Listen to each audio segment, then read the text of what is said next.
Now, when you think of these particular things with our British government, you truly could not make it up. You know, it's incredible when you think, because right now we have a current British Prime Minister that even a former Home Secretary, yes, Priti Patel, Dame Priti Patel in fact, well, you know, she's calling him out, saying he's a liar on social media. That's how bad things have got.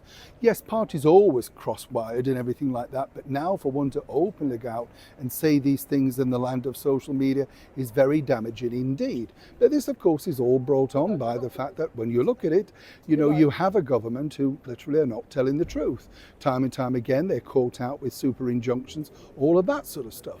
Of course, really what happens is it just puts you thinking, well, if you did vote for this party, you certainly wouldn't again. And as I also pointed out on numerous occasions, celebrities have a lot to answer for, because celebrities are the ones that influence people.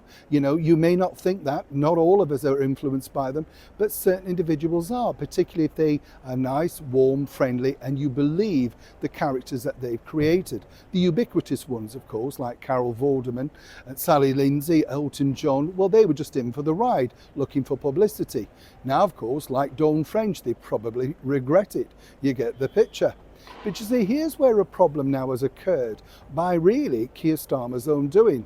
Let me explain. Well, good to see you, chums, in the very heart of London. I hope you're keeping well, and as ever, thank you for joining me today. Welcome one and all brand new subscribers. It's a tricky one. You know, it really is a very difficult situation, because once you get caught out lying, it doesn't matter how it happens, people just lose all trust in you. And the bigger problem now, if you are the current British Prime Minister, Sir Keir Starmer, is literally this. You see, about a month ago, he went up, as many now know, to the Jaguar car plant to do a big announcement, you know, and he insisted on being surrounded by all the staff and all the team, etc. And suddenly he was there saving the jobs. And as I pointed out in a previous video, what happened then was he took to social media himself to explain to everybody that he'd saved those jobs and it was important and he'd done it. We could trust him. Now, fast forward, of course, 500 people are losing their jobs. Here's the nub of it, though. You see, this is how politics works. Behind the scenes, the comms team at number 10 Downing Street are very now reluctant to place Keir in any situation like that again.